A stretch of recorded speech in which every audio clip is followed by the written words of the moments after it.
The Ashford estate in Bellevue Hills was unnervingly still that morning, a kind of silence that didn't belong in a house built for children. The absence of sound felt wrong, unnatural, like the breath before a scream. And then it happened.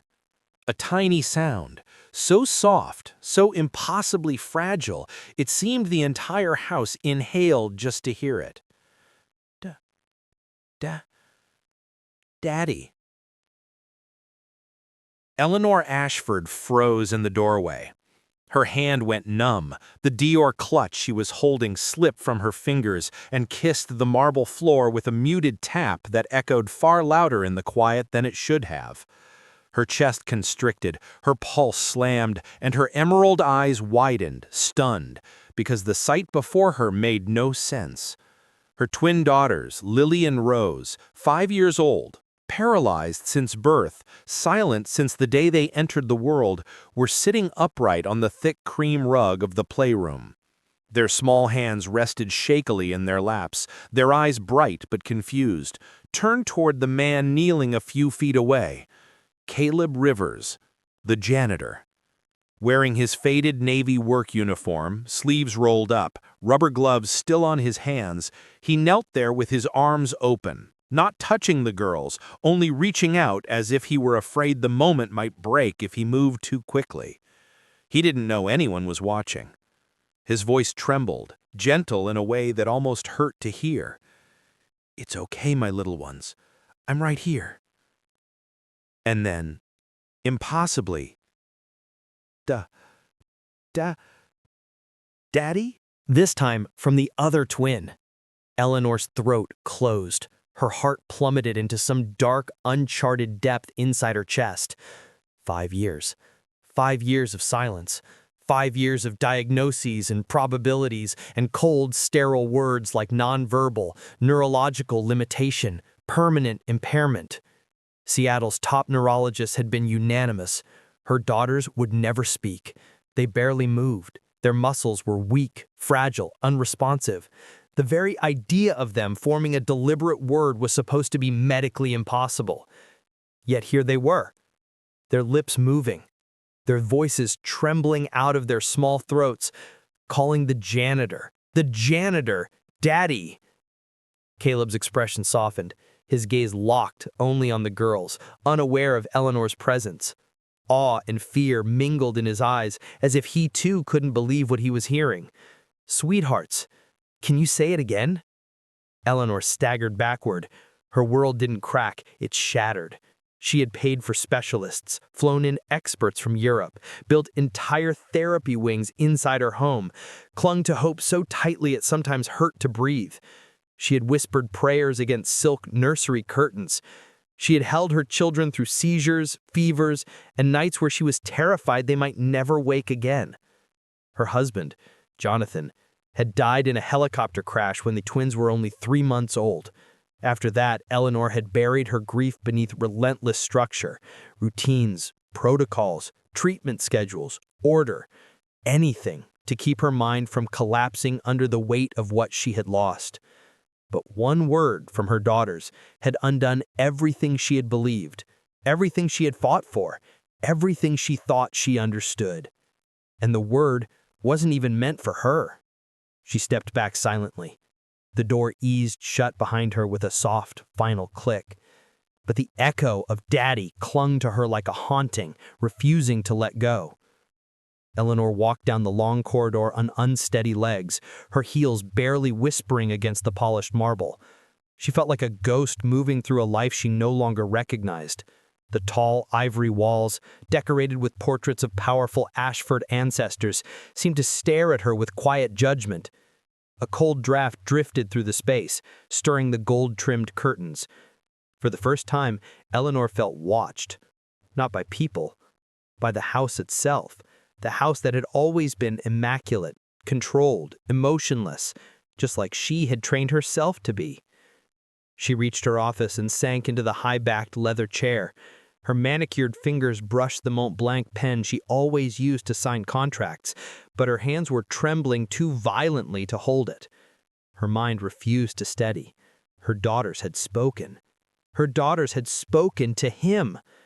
And Eleanor Ashford, poised, brilliant, one of the wealthiest women in Washington, suddenly felt like she was standing at the edge of a truth she had been blind to for years, a truth that terrified her more than anything she had ever faced. Eleanor didn't remember how long she sat there at her desk. Seconds? Minutes? A lifetime? Her mind kept replaying the same impossible image, Lily's trembling lips parting, Rose's tiny voice echoing softly behind her, both girls leaning instinctively toward the janitor as if he were some long-lost anchor. Daddy. The word alone made Eleanor's stomach twist. She pressed her hand to her forehead, breathing through the rising tide of panic. Her office, usually a sanctuary built on control and order, felt suddenly unfamiliar. The bookshelf, the pristine ivory drapes, the framed certificate from the Ashford Foundation she had founded, all of it blurred as her pulse roared in her ears. She needed to breathe. She needed to think. But her thoughts churned like a storm she couldn't escape from. Her daughters couldn't speak. They couldn't. For 5 years, not even the faintest syllable had passed their lips. Her girls communicated with gestures, soft hums, occasional whimpers, but never words. So how? How had this moment happened? And why with him? Eleanor didn't even know Caleb Rivers beyond acknowledging his presence during occasional staff meetings. He'd been working at the estate for, 6 months? Maybe 7? She had never paid him attention. He mopped floors, tended to the garden shed, repaired things that didn't matter. He wasn't a therapist. He wasn't a specialist. He wasn't anything except a quiet man who stayed out of the way. Why would the girls recognize him? Why would they call him... Her hand curled into a fist. No. She couldn't even finish that thought. A knock tapped softly on the doorway. Eleanor straightened immediately, sliding back into her practiced poise. The elegant billionaire widow, composed, disciplined, untouchable. The mask came on like a second skin. "Mrs. Ashford?" whispered a gentle voice. It was Margaret, the head housekeeper, a woman who had served the family long before Eleanor ever married Jonathan. Her presence usually brought comfort, but today her face carried something like fear beneath the professionalism. "Yes," Eleanor replied, her voice cool. Margaret hesitated, her fingers twisting the edges of her apron. "I think you should come back to the playroom." Eleanor's breath stilled. "Why?" asked she. Margaret swallowed. "The girls, they're trying to speak again." The world tilted. Eleanor stood so quickly her chair rolled back with a small screech. She steadied herself against the desk.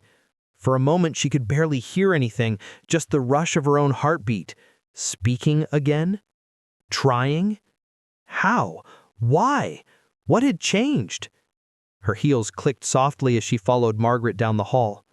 The house remained eerily quiet, too quiet, like it was bracing for something monumental. As they approached the playroom, Eleanor slowed, pulse stuttering. Voices murmured inside. A man's voice, warm, gentle, so disarmingly patient it almost brought tears to her eyes. "Caleb, you're safe, I promise. Take your time, my loves." A soft sound answered him, a tiny, breathy attempt at forming words. Caleb smiled softly, heartbreakingly tender. "That's it, sweetheart. I'm right here." Another sound slipped from Rose, a soft, croaking attempt. "Da." Eleanor pressed her mouth. Her eyes burned. Her throat ached. Her daughters were trying so hard. An ache tore through her chest, a mixture of awe, fear, confusion, and something she had never felt before, jealousy. Her girls had never reached for her like that, never tried to speak to her, never looked at her with the longing she saw in their eyes now. They were calling a stranger Daddy. The word wasn't a coincidence. It wasn't random. Children didn't just invent words they had never formed before. No, they knew him.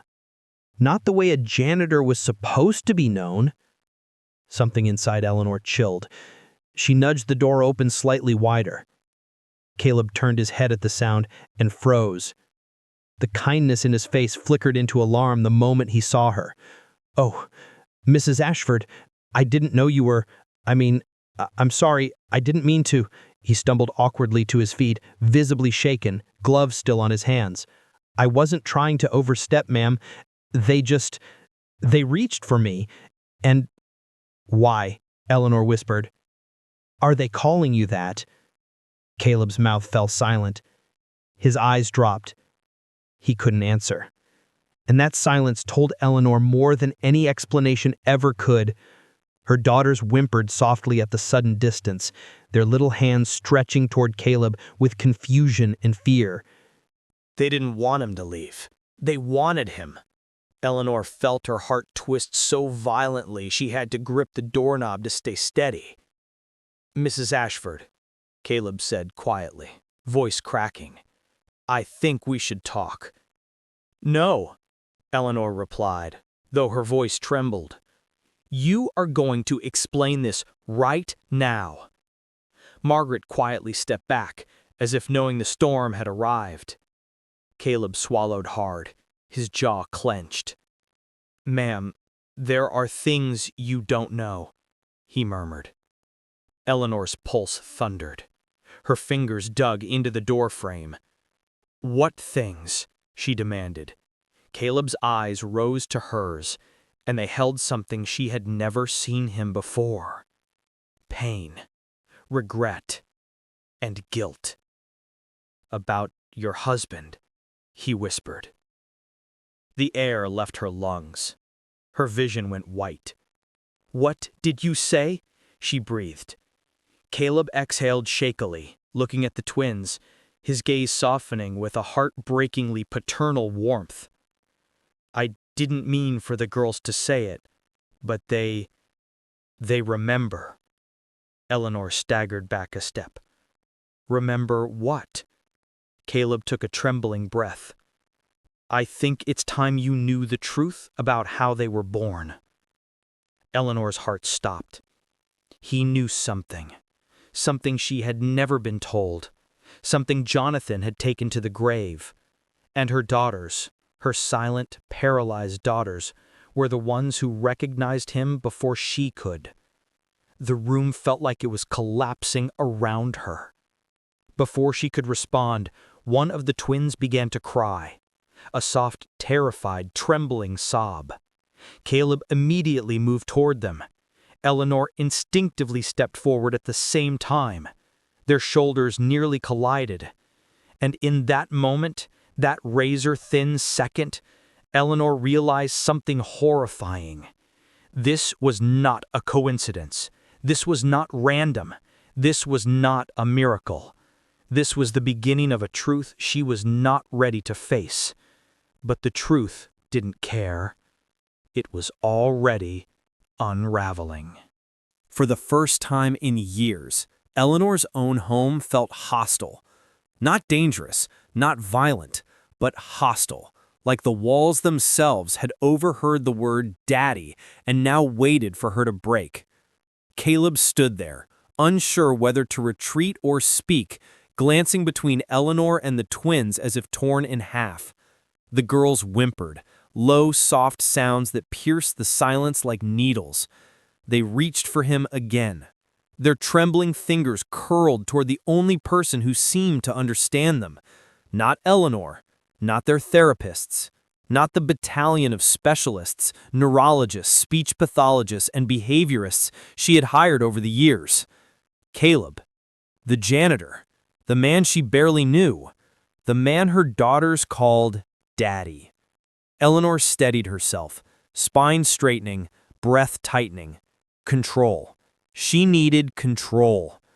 "Margaret," she said quietly, "please take the twins to the sunroom." Margaret's eyes softened with sympathy, or was it pity, but she nodded and walked toward the girls. Lily whimpered when Margaret lifted her. Rose's little hands clawed at the space between her and Caleb. One tiny voice choked out, "Dad." The rest of the word died in a sob. Caleb's entire face crumpled in pain. Eleanor's heart clenched. This was wrong. All of it was wrong. Margaret carried one child, then the other, gently out of the room. Their soft cries echoed down the hall. Every step away sounded like a judgment, or a countdown. When they disappeared around the corner, Eleanor finally turned back to the man who had just shattered her entire reality. "Explain," she said. Her voice was low, controlled, the kind of quiet that came before collapse. Caleb removed his gloves slowly, as if stalling for time. His hands shook. He placed the gloves in his pocket and pulled in a deep breath. "Mrs. Ashford, Eleanor, this isn't something I thought I would ever have to say. Not like this." Her jaw tightened. "Then say it anyway." Caleb lifted his gaze. There was a wound behind his eyes. A deep one, old enough that it had settled into permanent ache. Eleanor recognized that look. She had worn it herself after Jonathan died. "It began before you ever met me," he said softly. "It began years before Jonathan's accident." Her pulse spiked. "Don't," she warned. "Do not bring my husband into this." Caleb swallowed. "I have to, because this starts with him." Her world tilted again. "What exactly are you implying?" "That Jonathan knew me," he said, "long before you hired me at the estate." Eleanor felt cold all the way to her bones. "That's impossible." "It's not." She stepped closer, anger rising like a sharp tide. "My husband was a private man, extremely private. I knew all his business contacts, all his staff, everyone who ever worked at Ashford Industries." "Not everyone," Caleb replied quietly. Silence slammed into the room. "What was your relationship with my husband?" she whispered. Caleb didn't flinch. "He was my older brother." The world fractured. Eleanor's nails dug into her palm hard enough to break skin. She searched his face for a lie, a smirk, a twitch, anything, but there was none. He was telling the truth. Jonathan had a brother? She snapped, voice shaking. Jonathan had no siblings. He was an only child. His family background was publicly documented. He cut in. "He hid me." The words hit like a blade. "He hid me from the world, from the media, from business partners, from you." Eleanor shook her head slowly. No, that doesn't make sense. Jonathan wasn't the type of man to... What? To hide something? Hide someone? She froze. Jonathan was private, secretive in ways she had once mistaken for charm. He loved fiercely, but guarded information even from her. But a brother? Caleb stepped closer, his voice low. "I'm illegitimate." Air punched out of her lungs. "My mother wasn't his mother. She was a housekeeper. He was 16 when she had me. His father paid her to disappear, paid to keep the scandal quiet." Eleanor Hand found the back of a chair to stabilize herself. "You're lying," she whispered, but she already knew he wasn't. His face, his eyes, his jawline. Now that she saw him in this light, she could see Jonathan in him. A faint resemblance, but unmistakable. "I didn't come here to expose anything," Caleb said. "I didn't even come here to see the girls. I took this job because I needed work. Simple as that." Eleanor's voice cracked. "Then why do they know you?" Caleb lowered his gaze. "I don't know." "Liar," her mind hissed, but his face looked tormented, not deceptive. "I've never spoken to them before today. I've never even been in the same room with them long enough for them to notice me." "Then why?" Her voice strained. "Why would they say that word? Why now? Why you?" Caleb's jaw clenched. He looked at the closed playroom door, eyes softening with pain. "I don't know," he repeated, but this time the words trembled. Eleanor stepped forward, her emotions spiraling. "You must have done something," she insisted. Did you talk to them, touch them, help them in therapy? What did you do? Caleb's voice cracked. Nothing. I swear to you, I've never touched them without permission, never tried to interact, never tried to. Then why? She demanded, pounding a hand against her chest as tears stung her eyes. Why would they say that word? Why now? Why you? Caleb's jaw clenched. He repeated, I don't know. But they recognized me before I ever said a word. They looked at me like they knew me, like they'd been waiting for me. Eleanor's knees nearly buckled. Waiting for him? Mrs. Ashford, he continued gently, there's something you don't know about their birth. Her heart stopped. What about their birth? Caleb hesitated. I wasn't supposed to know, but I found some documents in the old estate archives a few months ago while repairing the East Wing. Her breath froze. What documents? Caleb inhaled deeply. Medical files. From the night they were born. Eleanor grabbed the back of the chair so tightly her knuckles whitened. What did they say? Caleb's voice lowered to a whisper. That your girls weren't just delivered early. Eleanor's pulse hammered. What else? They were taken away for 12 hours after birth, before you ever held them. Eleanor felt like the room spun. That's not true, she breathed. No, he murmured. They were switched between floors, 2 different NICU units, 2 different teams. Your chart was edited. Eleanor felt sick. I don't believe you. I wish you didn't have to. Silence suffocated them. How do you know any of this? She asked shakily.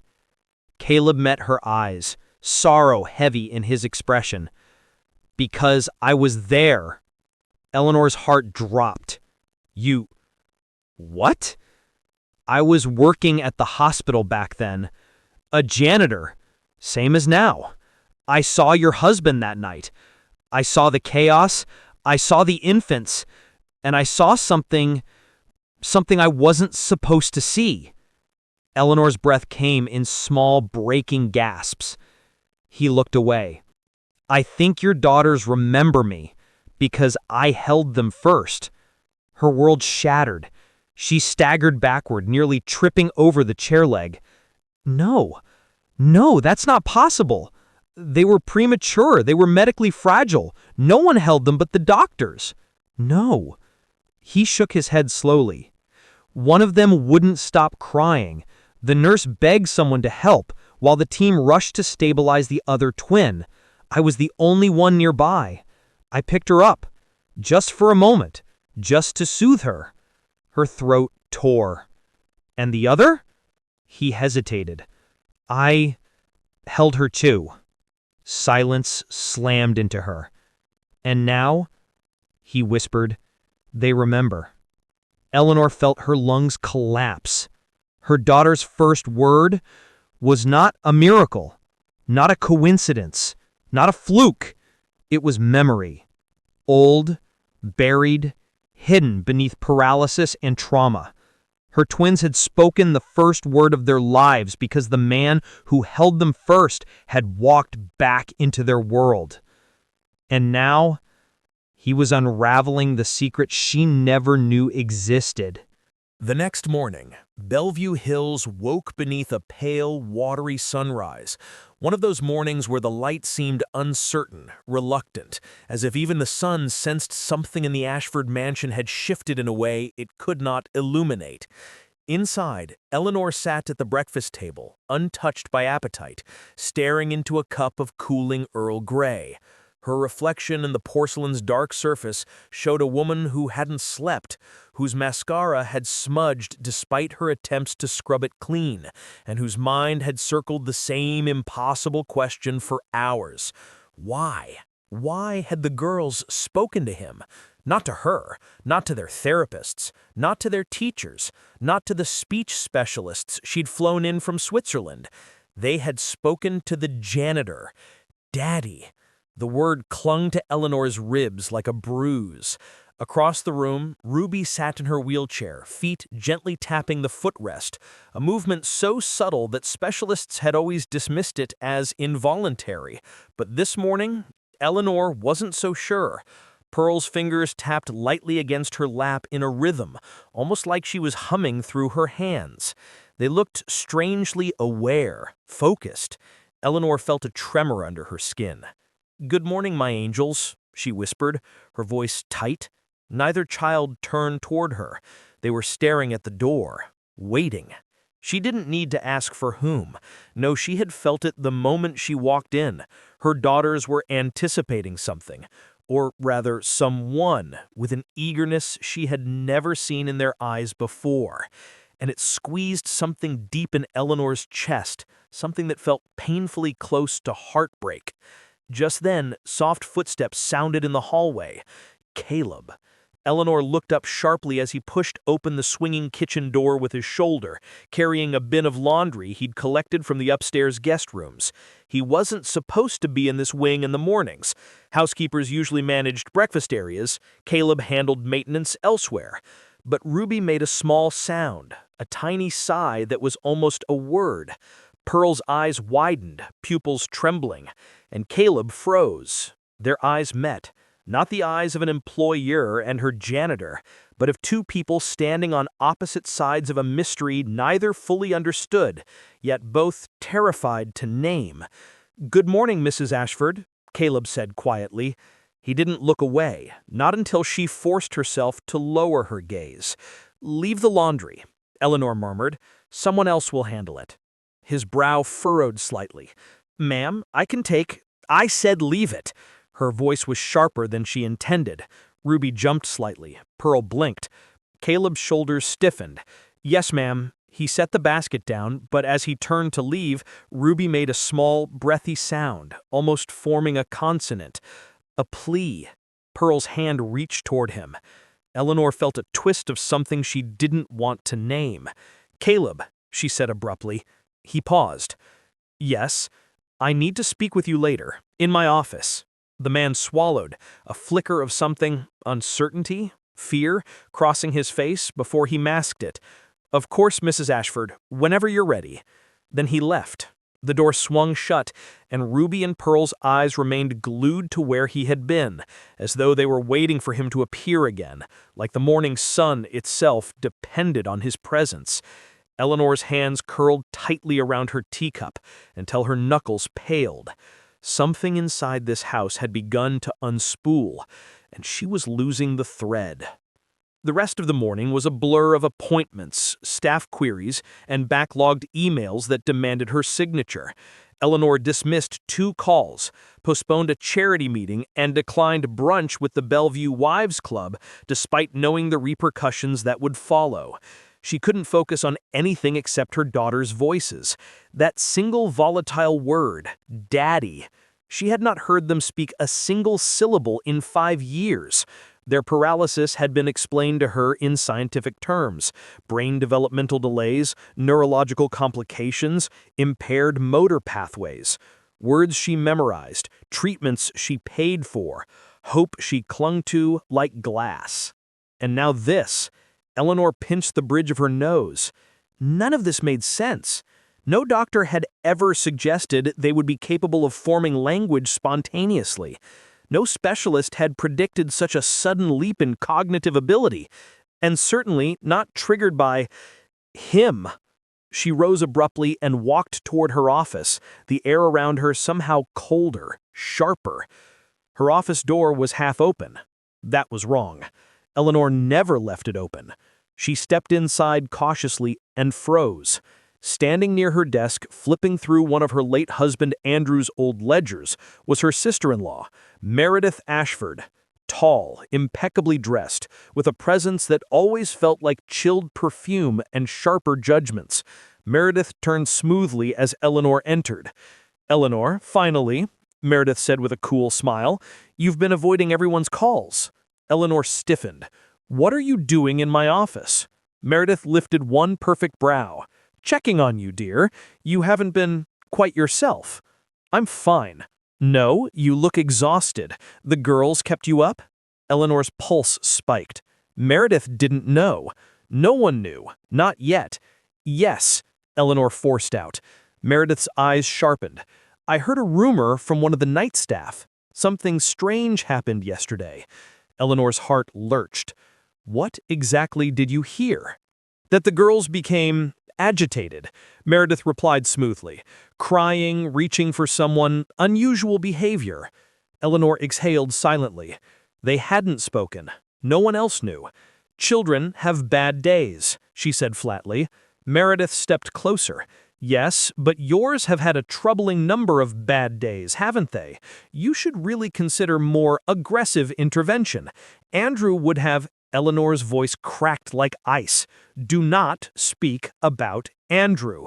Meredith's eyes flashed. I'm only concerned. No, Eleanor whispered. You're only curious. The two women stared at one another, tension humming like a warning. Finally, Meredith's expression softened artificially. Very well, but do take care of yourself. Rumors travel fast in Bellevue Hills. She swept out of the room with her heels tapping like small hammers on marble. Eleanor sank into her chair, trembling. Rumors. She could not let rumors start before she understood what was happening. Her girls had spoken. Not to her. To Caleb. Why? How? She opened her laptop and pulled up the staff files. Her fingers hesitated just inches above the trackpad before she typed, Caleb Winters, employee profile. The file opened. Name, Caleb River Winters. Age, 36. Position, maintenance janitorial technician. Years employed, 1 year, 4 months. Background check, clear. Education, not listed. Emergency contact, none. Medical, declined to share. Notes, quiet, respectful, punctual. Nothing unusual, nothing suspicious. Nothing that explained the impossible connection he had with her daughters. Eleanor leaned back, her mind racing. Then her eyes caught something odd. At the very bottom of the file, submitted references, none. Reason accepted, per request of former household manager Mr. Alden.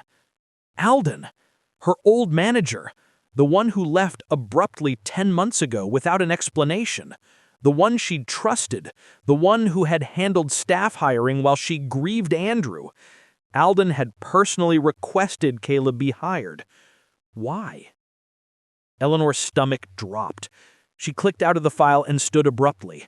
She needed answers. Now. Caleb arrived at her office right on time, knocking once, hesitating only a heartbeat before stepping in. He kept his eyes lowered. Mrs. Ashford, you wanted to see me? Eleanor gestured stiffly to the chair across from her. He didn't sit until she nodded. The silence between them felt thick, swollen with unspoken truths. Caleb, she began, voice tight with control, I need you to tell me the truth. His shoulders tensed. About what, ma'am? You know what.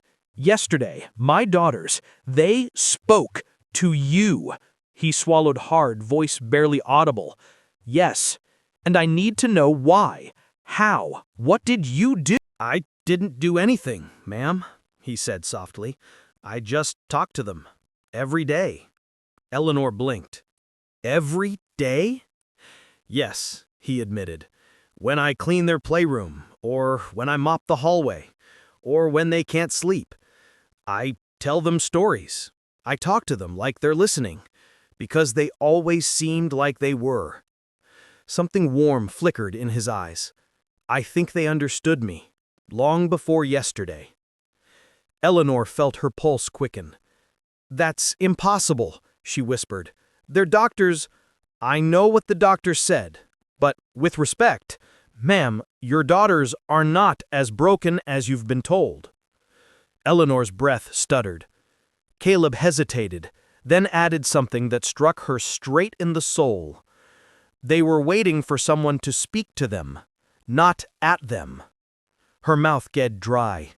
She felt the edge of truth there, raw, terrifying, undeniable. But the word they said, Eleanor's voice cracked. Daddy? Caleb's face twisted with something like pain. I don't know why they chose that word, but I swear, Mrs. Ashford, I never told them to call me that." Eleanor stared at him. For the first time, she saw the exhaustion in his eyes, not from work, but from holding something inside himself, something heavy, something she sensed he wasn't saying. "Caleb, is there something you're hiding from me?" His jaw clenched. He didn't answer, and in that silence, the mansion seemed to tighten around them, walls listening, secrets stirring, the truth inching closer like a shadow stretching toward the light. Eleanor felt it then. A tipping point. Something was about to break. And once it did, nothing in her life or her daughter's lives would ever be the same again. The house felt different the next morning, heavier, like every wall was bracing itself for a truth that had been waiting too long to rise to the surface. Eleanor barely slept. Every time she closed her eyes, she heard that word again. Daddy. Spoken by voices she hadn't heard in half a decade. Voices she'd begged, prayed, and cried to hear. Voices that had chosen someone else. Someone who lived in the shadows of her home. Someone she barely knew. Someone who had stepped into a role that wasn't his. But how? Why? By sunrise, she was pacing her room, her silk robe trailing behind her like a whisper of unraveling sanity. She needed answers, answers that Caleb had avoided giving her yesterday, answers that were now hammering inside her skull with every passing minute. Her daughters had spoken. Her daughters had called him Daddy, and she would not allow ambiguity, not anymore. By the time the household staff began moving about, Eleanor was already downstairs, standing near the kitchen archway. The cook, Maribel, jumped slightly when she saw her. "Oh, Mrs. Ashford, you startled me." "Where is Caleb?" Eleanor asked, her voice flat but urgent. Maribel blinked. "Caleb? He usually starts on the third floor, changing filters, checking the ventilation, unless someone sent for him." Eleanor inhaled sharply. "Tell him I need him now." Maribel nodded quickly, sensing the tension. While she waited, Eleanor caught sight of Ruby and Pearl down the hallway in their therapy room. Sunlight spilled over them in soft gold. Their faces were brighter today, as if the previous day had awakened something that had been dormant all their lives. Ruby tapped her fingers rhythmically on her knee. Pearl hummed very quietly, a low vibrating tone that made Eleanor's heart ache. Even sounds this small were miracles. But the moment they sensed her, their eyes flicked toward her, and then past her. They were looking down the hallway, expectant, hopeful. Caleb. The ache inside Eleanor turned sharp. She wasn't jealous, not exactly. It was something deeper, far more painful, like learning that a stranger had found the key to her own children's hearts, while she had been searching blind, following doctors who'd told her not to hope. The soft thud of boots on hardwood echoed from the foyer. Caleb appeared at the end of the hallway, head bowed slightly, wearing the same navy uniform, the same gloves tucked into his pocket. He looked tense. "Mrs. Ashford," he said quietly as he approached. "Yes," I said, stepping closer. "I want you to come with me, now." He nodded, even though unease flickered across his features. They walked in silence through the marble foyer, down the long hallway and into Eleanor's private office. She shut the door firmly behind them. Caleb stood near the window, shoulders stiff, eyes lowered. Eleanor circled behind her desk, every movement controlled. "I'm going to be direct," she began. "Yesterday, you told me you don't know why my daughter spoke to you." Caleb's jaw tightened. "That's true. You insisted you've never encouraged them to call you that word." "Yes. And you say you don't know why they trust you." "I don't." Eleanor leaned forward, eyes narrowing. "I don't believe you." Silence. Thick. Heavy. Caleb's fingers curled at his sides. "Mrs. Ashford," he said slowly, "I would never lie to you. Then tell me why my daughters, who have not spoken a word in their entire lives, look at you like you're the only person who has ever truly seen them." Caleb's breath caught, but he stayed silent. "And tell me," Eleanor pressed, voice trembling with restrained fury, "why the only word they have ever spoken is something so intimate, so deeply personal that it could only have meaning if there was something you weren't telling me." Caleb's shoulders rose with a long, strained inhalation. "They're children," he murmured. "Children understand things adults miss." "Don't give me poetry," Eleanor snapped. He flinched. "I want the truth, right now." Caleb straightened slightly, meeting her eyes for the first time. "What truth do you think I'm hiding?" "I think," Eleanor said slowly, her pulse pounding, "that you knew my husband." Caleb went still. Absolutely still, like every muscle locked at once. Eleanor didn't blink. "You reacted yesterday when I asked you if you were hiding something. You didn't deny it. You froze." Caleb swallowed. "And you arrived here a year after Andrew died. Alden hired you personally, without references, without background history, without any explanation." Caleb's lips parted, but no words came. "You come and go quietly, you never socialize with the staff, and you keep to the shadows. You talk to my children like you've known them." Still nothing. "Caleb," Eleanor whispered, stepping closer, "did Andrew know you?" Caleb's breath shuddered. His eyes dropped to the floor. That was enough. Eleanor felt her knees weaken. "Oh my God," she whispered. "He did." Caleb sank into the chair behind him, burying his face in his hands. "I didn't want to tell you," he whispered hoarsely. "Not like this." Eleanor's voice cracked. "Then tell me now." Caleb looked up slowly, and the expression on his face terrified her. Not because it was cruel, but because it was broken. "Mrs. Ashford," his voice trembled, "Andrew was my brother." The world narrowed to a pinpoint. Her heartbeat stopped, actually stopped, before slamming violently against her ribs. "No," Eleanor whispered, "no. Andrew had no siblings. He told me he had no one. His parents died when he was young. He was alone." He nodded, painfully. "He told you what he believed." Her spine turned to ice. "He thought I died," he said quietly. "When we were both 10 years old, there was a fire. Our parents didn't make it out. I did, but barely. Andrew thought I never made it, and our relatives separated us. Different hospitals, different foster homes. No one told him I survived." Eleanor stared at him, feeling the ground shift beneath her. Impossible.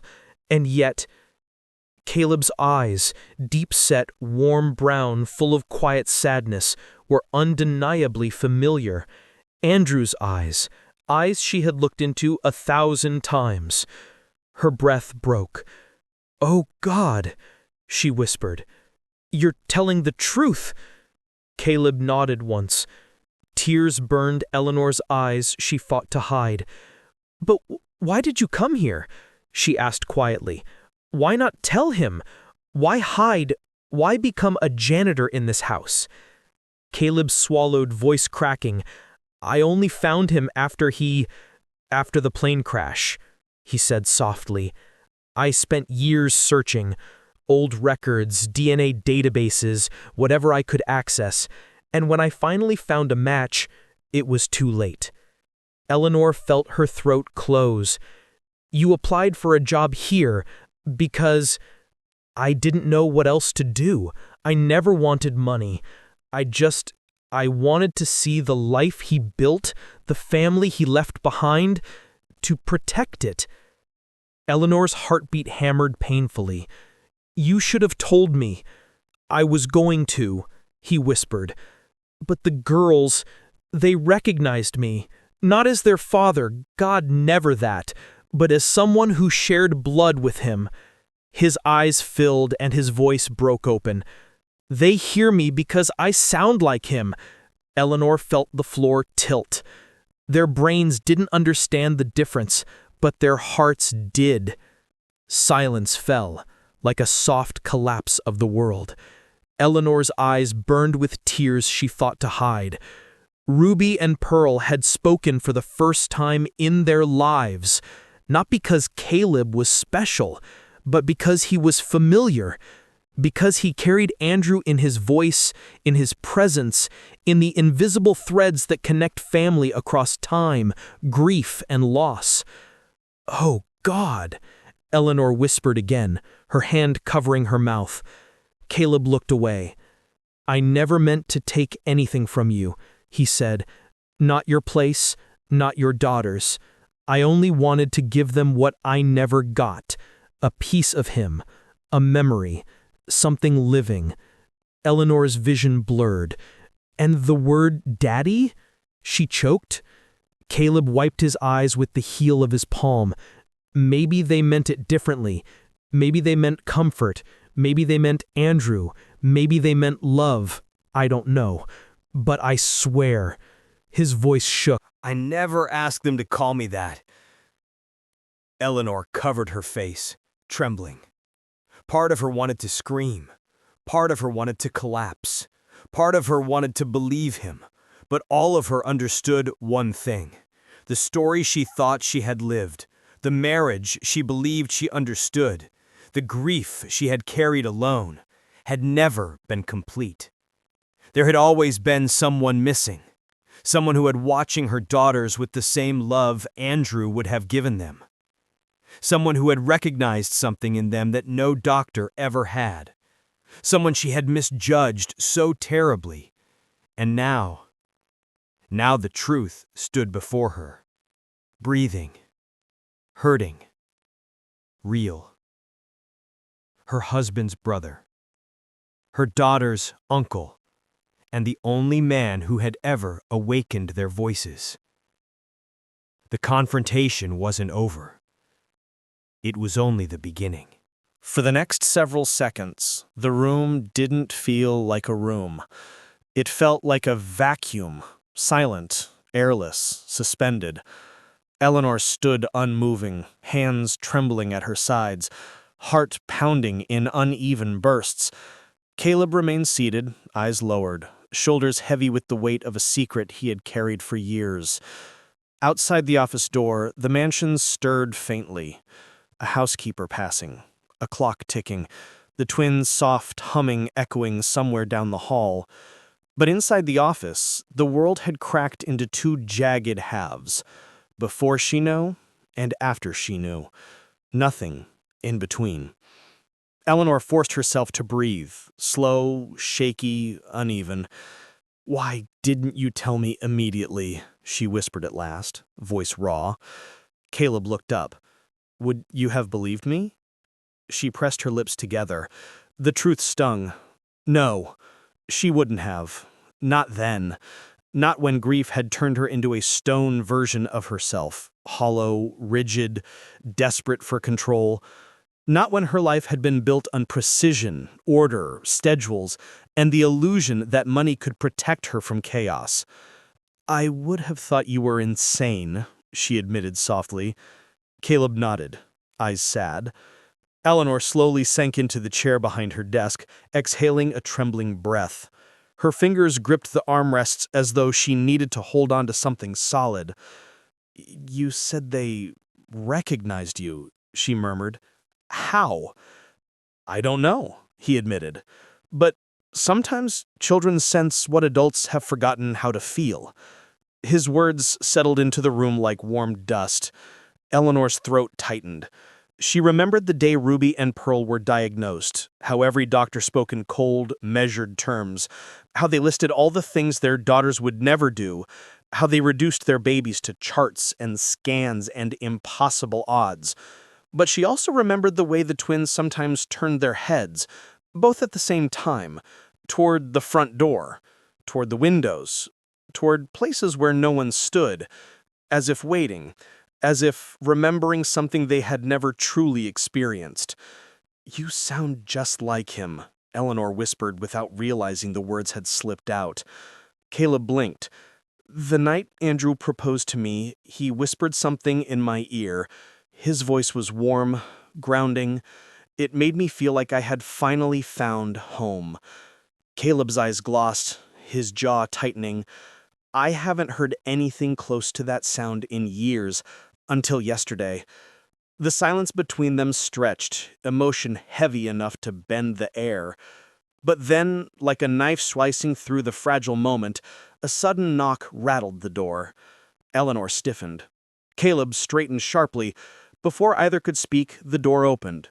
Mrs. Grace stood there, breathless, wringing her hands. "Mrs. Ashford, something's happened." Eleanor shot up from her chair so fast it scraped the floor. "What is it? The girls?" Mrs. Grace swallowed hard. "They're asking for Caleb." Eleanor blinked, stunned. "Asking?" Mrs. Grace nodded. "They're making sounds, trying to say his name. Ruby keeps pointing to the stairs, and Pearl is tapping her foot in a pattern I've never seen." Eleanor froze. She had no idea the twins had done anything while she was gone. Mrs. Grace continued timidly, "It's like they're responding to him, calling for him." Caleb inhaled deeply, eyes flicking toward the hallway. Eleanor felt her emotions tear in opposite directions: fear, awe, jealousy, confusion, hope, all tangled, all fighting to surface. She steadied herself. "Let's go." They walked, Eleanor first, Caleb behind, Mrs. Grace trailing anxiously. Down the hallway, past the portraits, past the glimmering sunlight, toward the therapy room where soft murmurs floated out like fragile music. When Eleanor stepped inside, she stopped, dead. Ruby and Pearl were on the rug, sitting up straighter than she'd ever seen them. Their eyes lit up, not at her, but at the sight of Caleb entering behind her. Their lips moved. Ruby struggled, tiny voice strained. Caleb's breath hitched. Pearl tapped her knee with 3 gentle thumps, paused, then tapped twice, her gaze fixed on Caleb. "They're communicating," Mrs. Grace whispered in awe, watching as their daughters tried to form a sound, something between a hum and a whisper. Caleb stepped forward slowly, as if afraid a single wrong move would shatter the moment. "Hi, sweetheart," he whispered gently, kneeling to their level. Ruby's lip quivered. Pearl's fingers stretched toward him. Eleanor clutched her hands together so tightly her nails dug into her palms. Caleb extended his hand, not touching, just offering, and then, soft as the rustle of leaves, both girls leaned forward, resting their foreheads against his hand. Eleanor gasped. Mrs. Grace covered her mouth. Caleb's eyes filled with tears he didn't bother to hide. "They accept him," Mrs. Grace whispered. "They've never initiated contact with anyone like that, not even their therapists." Eleanor's chest constricted painfully. Not her, not the doctors, not even Andrew, not long enough to know them. Only Caleb. Ruby suddenly made a soft noise, attempting consonants. "Ka, ka." Caleb froze. Pearl mirrored her, breathy and struggling. Caleb." Eleanor's hand flew to her heart. They said his name. Not perfectly, not clearly, but they said it. Mrs. Grace burst into tears. "My God, they're speaking. They're truly speaking." The girls both beamed, for the first time in 5 years, their tiny faces glowing in sunlight. It was beautiful. It was terrifying. It was a miracle. And it shattered whatever glimmer of control Eleanor had left. She abruptly stepped back, shaking her head. Caleb looked up. "Mrs. Ashford." "No," she whispered. "No." Her chest tightened like a fist squeezing her lungs. Mrs. Gray stepped toward her. "Ma'am, breathe." But she shook him off. "What does this mean? Why him? Why can they speak with him? Why can they look at him and connect with him?" Caleb rose slowly, careful not to rattle the girls, who now watched their mother anxiously. "Eleanor, don't say my name like that," she snapped, tears filling her eyes. "Don't you dare say it like you know me." He flinched.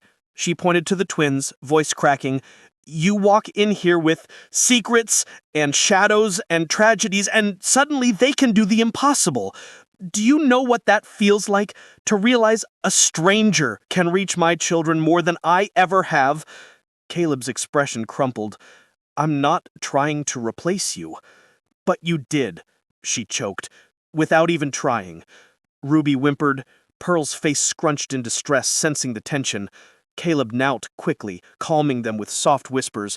Eleanor turned away, covering her mouth. She wanted to scream. She wanted to collapse. She wanted answers, explanations, something to make this enormous, bewildering truth make sense. Mrs. Grace hesitated. "Ma'am, with respect, maybe this is good." Eleanor whipped around. "Good?" Mrs. Grace swallowed nervously. "You've been praying for progress for years. This is progress." Eleanor's eyes filled again. "That's the problem. It's progress I didn't create." She looked at Caleb, and for the first time since meeting him, she didn't see a janitor. She didn't see a stranger. She saw the ghost of her husband, the one she lost, the one she loved, the one she thought she understood.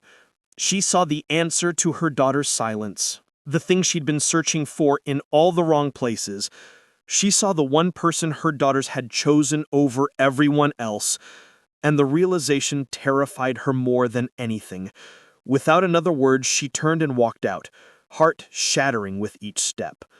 The fallout had begun, and there was no going back. The story broke at 5:42 a.m. Eleanor hadn't even finished her first sip of black tea before the world began caving in. Her phone buzzed once, then again. Then dozens of notifications poured in, like a dam collapsing. Alert. Billionaire heiress accused of hiding her children's true father. Alert. Twins called Janitor Daddy. Scandal erupts in Bellevue Hills. Alert. Was Caleb Winters silenced? Inside the Ashford medical cover-up. Eleanor's fingers trembled as she scrolled. Photos of Ruby and Pearl outside the therapy center. A blurry shot of Caleb walking across campus at night. A 10-second clip caught from the hallway. Her daughter's voices saying, "Daddy." That was all the world needed. The comments were brutal. "If my kids called a janitor Daddy, I'd be asking questions too. This feels like rich people's secrets. Something's off. Why do the twins only speak around him? Bet the husband didn't die on a plane. Bet he ran." Eleanor dropped the phone, her breath unsteady. For years, she had curated an immaculate image, polished, distant, controlled. Yet now that image was shattered, and the shards cut her deeper than she expected. A small voice echoed from the hallway. "Mommy?" Ruby whispered. Eleanor froze. The twins rarely spoke to her, never more than one word at a time. When she turned, Ruby stood there in her pale yellow pajamas, hair tousled, clutching a stuffed elephant. "Sweetheart?" Eleanor knelt. Ruby's lip trembled. "Why are people saying Daddy is bad?" Eleanor's throat burned. "Who told you that?" Ruby poked at her tablet screen. Cartoons stopped working, then scary words showed. Eleanor grabbed the device. Someone had sent a hateful message in a group chat, probably a parent from the therapy center. "Keep your kids away from the Ashford twins. Their janitor father is creeping around schools." Eleanor felt sick. She pulled Ruby close, inhaling the faint lavender scent of her daughter's hair. "Ruby," she whispered, "don't listen to anything you see online, okay? Daddy is not bad." Ruby blinked up at her. Daddy is nice. Daddy makes turtles talk. Eleanor froze. What turtles, baby? Ruby pointed vaguely toward the direction of the winter garden. The pretend ones. Daddy makes them walk with us. Eleanor swallowed hard. Every answer led to more mysteries. She held Ruby's hand. Where is your sister? Ruby shrugged. She's with Daddy. The room tilted. Caleb was here. In the house. Again. Eleanor's pulse hammered as she rushed down the long hallway, Ruby jogging behind her. Halfway to the winter garden, she realized something horrifying. The security system was disabled. The red light on the wall panel was dark, dead. She shoved open the glass door. There they were. Ruby sat on the stone steps of the indoor fountain, sunlight pouring over her like a blessing. Her legs, normally stiff, unresponsive, were stretched out in front of her. She wasn't walking, not fully, but she wasn't limp either. She balanced herself, on her own. And Caleb sat before her, not touching her, just talking quietly, coaxing her through something. Ruby giggled. A full, unbroken sound. Eleanor's knees weakened. She hadn't heard that sound since the twins were infants, and even then, it had been rare, fleeting, fragile. But here, with this janitor, her daughter sounded alive. Caleb looked up and saw Eleanor. His expression shifted.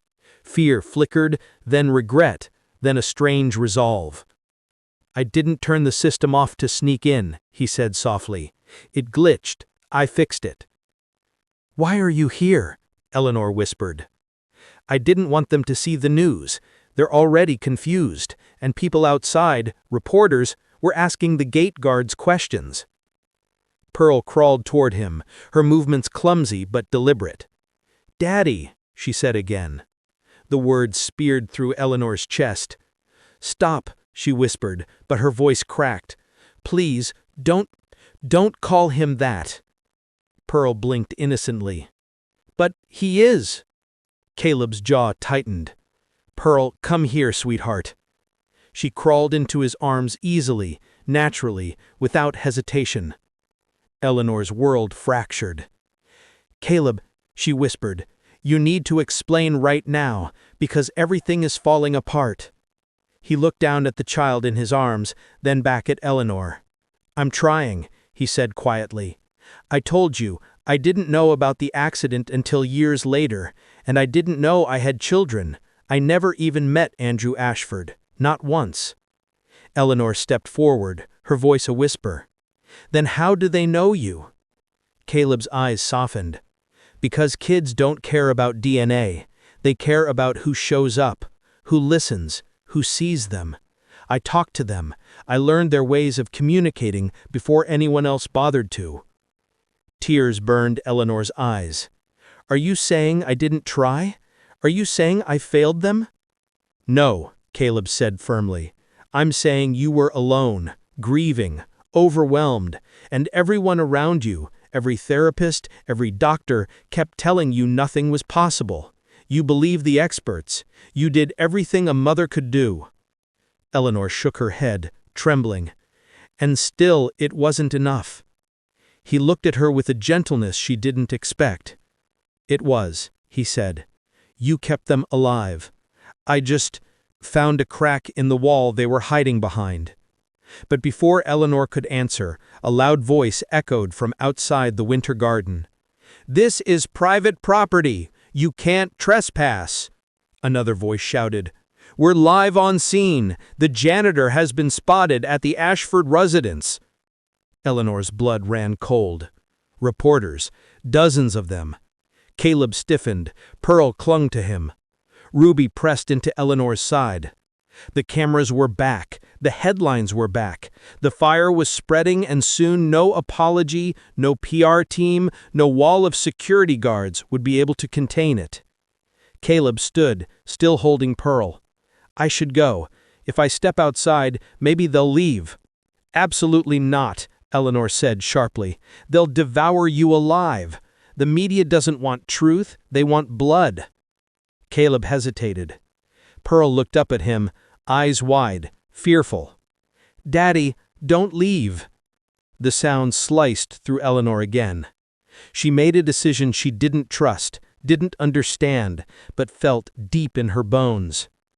"Caleb," she whispered, "you're not leaving this house, not today." He blinked. "What?"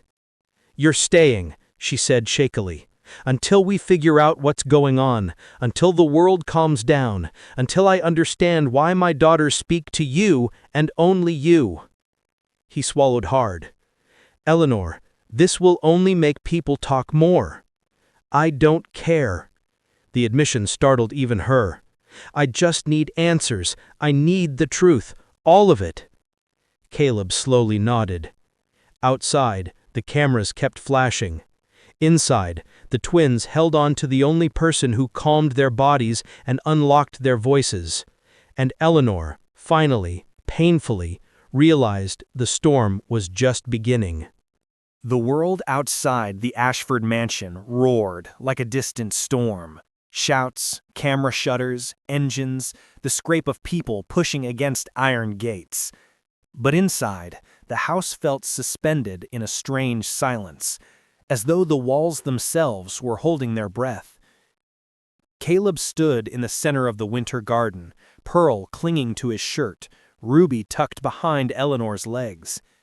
His eyes were fixed on the doorway, on the direction of the noise, on the threat he had unintentionally dragged into their lives. "I never wanted this," he said under his breath. "I should have stayed away. I should have—" "No," Eleanor cut him off sharply. Her voice didn't match her trembling hands. "If you left, the girls they would lose something important." Caleb looked at her, run down, sleep-deprived, terrified, but still standing, still fighting. "Eleanor, I'm a janitor. I mop floors. I change air filters. I'm not supposed to be, I don't know, a miracle worker?" "You didn't do anything wrong." His jaw tightened. "The world doesn't care."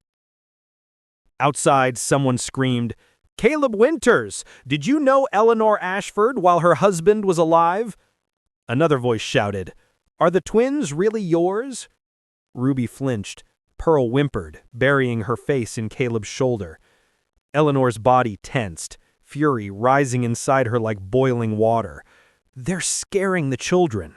They're scaring all of us," Caleb muttered. Ruby tugged Eleanor's blouse. "Mommy, why are they yelling Daddy's name?" This time, Eleanor couldn't answer. Instead, she wrapped her arms around both girls, pulling them close, breathing in their small, warm shapes. "You're safe. I promise you're safe." But promises felt brittle in a world full of vultures. The rest of the day unfolded in exhausting fragments. 10:15 a.m. Security scrambled to shut down the gates while drones circled overhead like metallic insects. 10:52 a.m. A PR statement was drafted, or attempted. Eleanor tore up each version. "They make me sound guilty. Or worse, they make Caleb sound guilty." 12:20 p.m. Caleb paced the length of the hallway, hands in his hair. Someone leaked the footage. Someone inside this house. Eleanor stiffened. "The staff?" He nodded slowly. Someone knew the twins said the word. Someone wanted it to go public. The implications poisoned the air between them. A betrayal inside her own home. Someone who watched Pearl and Ruby grow up. Someone she trusted. Someone who had access to everything. The thought made Eleanor's stomach twist. 2:03 p.m. Her mother called. That alone was unusual enough to make Eleanor's heart skip. She stared at the screen. Mom, 3 missed calls. When she finally answered, her mother didn't even say hello. "What have you done? You are everywhere on the news. Eleanor, you are embarrassing this family." Eleanor closed her eyes. "Mother, please." "No, I warned you. I told you to marry into stability, not scandal. Now look at you. Your dead husband's reputation is being ripped apart, and you're inviting a janitor into your home like he's Mother. Eleanor said, dangerously quiet, "Stop." The silence on the other end felt frozen. "We'll talk when you come to your senses," her mother snapped, then hung up. Eleanor stared at the phone, her breath shallow. The twins peered up at her from the couch. They felt her tension like a vibration in the room. "Mommy? Are you in trouble?" Eleanor exhaled shakily. "No, sweetheart." But she was, and the pressure inside her chest tightened until she felt like she might shatter. Later, around dusk, she found Caleb sitting on the stone bench near the koi pond. His shoulders were slumped, his hands hung limp between his knees. He looked more hollow than she'd ever seen him. The golden light of sunset brushed over the house, making it look like a cathedral caught between worship and ruin. She approached quietly. "You should eat something," she said softly. "I'm not hungry." "You haven't eaten since morning. Kind of hard to be hungry when the whole world thinks you're some kind of home-wrecking creep." Eleanor sat beside him, slightly closer than she normally would. "They don't know the truth," she whispered. He turned to her, eyes dark. "Do you?" Eleanor sucked in a breath. The question hit her harder than she expected. She searched his face, tired, earnest, wounded. "Caleb, I don't know how any of this happened. I don't know why the girls only talk to you, but I know you're not dangerous. I know you didn't hurt them." Caleb swallowed. "Then why do I feel like I'm the reason everything is falling apart?" Eleanor stared at the koi pond, orange and white streaks flickering beneath the water's surface. "Things were already falling apart," she admitted. "The cameras didn't break the truth, they only exposed it." He looked down. "I'm sorry, Eleanor, for all of this." "No," she whispered. "I'm sorry." She surprised even herself. He blinked. "For what?" "For believing them," she whispered. "All those specialists who gave up on my girls. And for shutting myself off. I let grief turn me cold. I let this house become a tomb." Caleb shook his head softly. "You were hurting." "So were they," she whispered. Caleb didn't deny it. He didn't need to. At nightfall, the crisis finally peaked. A black SUV pulled up outside the gate, followed by another and another. Her phone lit up repeatedly. CPS notification, welfare check scheduled, mandatory interview requested, an anonymous report filed concerning child safety. Eleanor felt the blood drain from her face. No, this can't be happening." Caleb grabbed her shoulders. "What happened?" Her voice cracked. "Someone called Child Protective Services." He froze. "What? On you?" She nodded numbly. "Or you, or both of us. I don't know." Caleb's forehead creased in horror. "But that means—" "I know. Take statements, interrogate, examine the twins, possibly take them." Ruby and Pearl were upstairs painting with their speech therapist, the only staff member Eleanor still trusted, unaware that their world was being ripped apart floor by floor, minute by minute. Eleanor's knees buckled. Caleb caught her before she hit the ground. "This is my fault." "No," Eleanor said fiercely, gripping his shirt. "No, this is someone else's doing. Someone wanted this." Caleb's eyes hardened. "Then we find out who." She nodded shakily. For the first time, they felt like partners, not strangers caught in a scandal. But the moment shattered when heavy knocks echoed from the front door. 3 knocks. Deadly. Official. CPS had arrived. Caleb inhaled sharply. Eleanor's breath stopped entirely. This was it. The moment that determined everything. The moment that could destroy them. The breaking point. The pounding on the front door echoed through the mansion like a judge's gavel. 3 heavy knocks. Then silence. A silence that felt like a countdown. Eleanor's breath came in short, sharp bursts, her vision blurred at the edges. She clutched the banister with one trembling hand while Caleb steadied her with the other, his jaw clenched so tight a muscle jumped. This was it. Everything they feared was standing outside. A uniformed CPS agent appeared in the foyer the moment Eleanor opened the door, flanked by 2 officers and a clipboard thick with documents.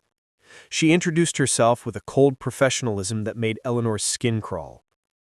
"Mrs. Eleanor Ashford, we're here to conduct a welfare investigation regarding your twin daughters." Eleanor's voice cracked. "But they're safe. They're just upstairs. We're here to assess that." Caleb swallowed hard. "This is wrong. Someone filed a false report." The agent turned to him with clinical detachment. "And you are?" "Caleb Winters," he said, standing straighter, as if preparing for a blow. "I work here." She looked him up and down. The janitor uniform now replaced with a simple gray shirt and jeans, but still unmistakably the lowest-ranking person in this house. "We'll speak with you as well," she said flatly.